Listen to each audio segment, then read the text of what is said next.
Okay. Today is Thursday, and I'm back with another video. Um, I was looking through some ML stuff, like machine learning stuff, and one thing I was thinking about is so I watched the AlphaGo documentary made by Google DeepMind. It's free on YouTube, um, and it's a really good documentary in that um, it was very engaging. I feel like even if you don't know anything about Go or anything about um, deep learning, um, you can kind of understand the concept of like um, a person playing a computer and stuff like that. Um, and most people don't know this, but I used to play Go when I was a little child. I don't remember exactly what age, but I do remember um, going to the city um, maybe like once a week or something, and going into a building and then meeting these like really old um, elderly people that would play Go with me. And I think they were all like insanely cracked at the game. Like I didn't beat them a single time. Um, and at that age, I would still like cry every time I lost. um, but I also remember um, actually in Flushing, there used to be a little plaza um, just outside of Main Street, or maybe it was on Main Street. I don't really remember. But I would go in and they would have Go lessons actually, where it would be like kind of a class and there were a ton of boards and people would play each other. And it's a very interesting game. It's a very complex game, and it's tough. But anyways, that's not really what I thought about first when I introduced the video. So basically, what I saw during the like documentary was the machine AlphaGo um, beat the human. Um, let me search up his name real quick so that I don't AlphaGo. He was like basically Lee Sedol. Um, yeah, so Lee is was basically the top player in the world. I think it was like what's the highest level? Like 9 dan, 10 dan. Oh, 9 dan. Yeah, and at that time it was like very rare for computers because computers are like pretty dumb. Like sure they already had like Deep Blue at the time, where it was being used in chess, but Go was a much more complex game in that you know the you have this board. There's infinite moves. There's not infinite, but basically in chess there's less moves than in Go, and so the complexity of the game makes it really hard for the computer to like store all the paths.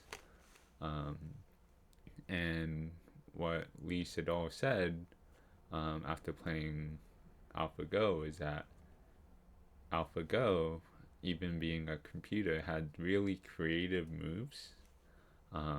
And what the team realized was that they gave AlphaGo a task of just win.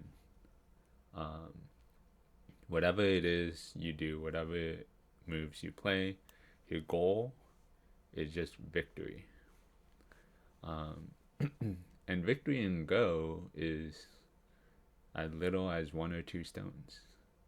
So what would happen is instead of going for, human moves, because humans are very greedy. When they say win, we have like a lot of wins. Oh, a close margin of victory. It's like 50, 51%. Like if you win a basketball game or baseball game like 81-0 or 18-0, that's like a total victory. They're like, oh, you smashed it. You smashed that team. You're so much better than them. But really, what mastery is that you understand the game so well that all you need is a single point more. It and that got me thinking about like some of the animes I watched as a kid, um, where you know if you if you're a good swordsman, um, you just swing your sword a lot, right? You swing, you try to hit them. If you're a master swordsman, you can swing very few times, and the slices are like just barely enough. Um, it's kind of like a surgeon, I guess. So someone who's not very familiar with a knife cutting an apple would just you know bang bang bang, not very clean. But a surgeon, since they have a lot of experience with like sharp knives, is like I can cut this apple into you know a very fine piece if I wanted to. They did surgery on a grape, yes. Um, but yeah, I'm just like that's one of the things I was thinking about, and even in real life, right? Like, what is victory? Like, what is the margin for intelligence? Because, like, for example, every exam I've ever taken, like entrance exam, they had like set points. It was like, oh, get a 1600, and you have a higher chance of going to a good college on the SAT. And for someone who doesn't want to go to an Ivy League or a really really competitive school, um, they don't need to spend too much time and effort and energy studying for 1600 when they only need like a thousand, you know. Um, and true intelligence is realizing that you only need that so much, and then you make just above it. And if you need to, if you need a higher score, then you need to, you know, put more resources into it. Um, but everything has a cost, right? So even now, I kind of look back at my college like years and feel like while it was fun and productive and I grew a lot, there were definitely things that I could have done better.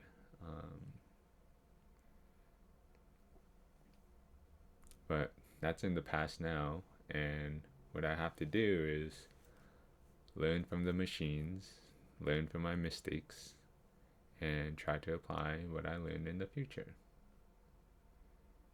Let's see, is there anything else I wanted to say?